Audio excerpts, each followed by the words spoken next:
Hello काका, इथं game पडली ना.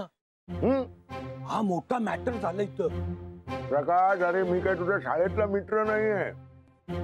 तुझी भाषा मला कळत नाही. मला कळेल असं काहीतरी बोल. अहो म्हणजे आपले ते वैभव भाऊजी ना, त्यांच्या आई आल्यात ना इथं. हो. त्या पडल्या ना. पडल्या? काय भरत लागले का रे? नाही नाही, घरी येऊन पडल्यात त्या. घरी? हा. पण कुठे पडल्या? घरात. घरात? अरे बापरे. पण एक बरं झालं, आजूबाजूला 4 माणसं असतील. हा नाही, आय मीन आता नो टेन्शन. हा. हो का? बरं मला सांग, ते आत्ता कशा आहेत? आता शटर उघडलाय काका. पक्या, मला कळेल असं सांग. म्हणजे डोळे उघडले त्यांनी, असे बघतायत आजूबाजूला, ओळखीची माणसं आहेत का काय वगैरे. पण मी काय बोलतो काका, कशामुळे घेरी आली असेल म्हातारीला? तुम्ही येताय का इकडे? मी बघतो, म्हणजे कळवतो तुला.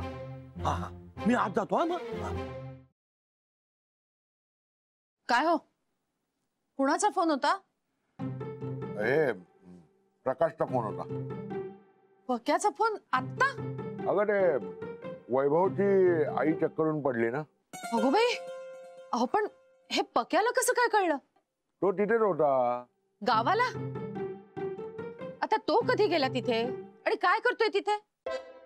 तुम्हा लोकांचं काय चाललेलं असतं ना, तुम्ही मला सांगाल तर शपथ. तू सांगू दिलं पाहिजेस ना.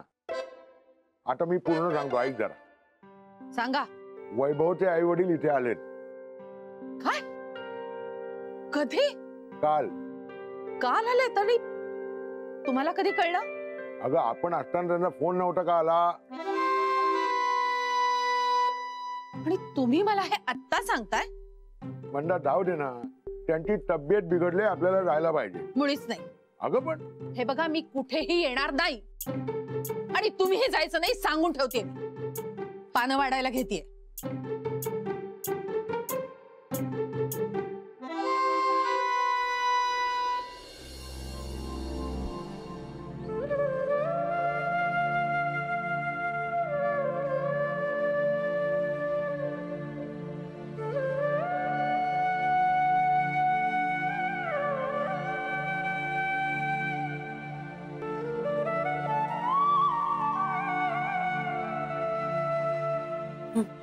पाणी घे.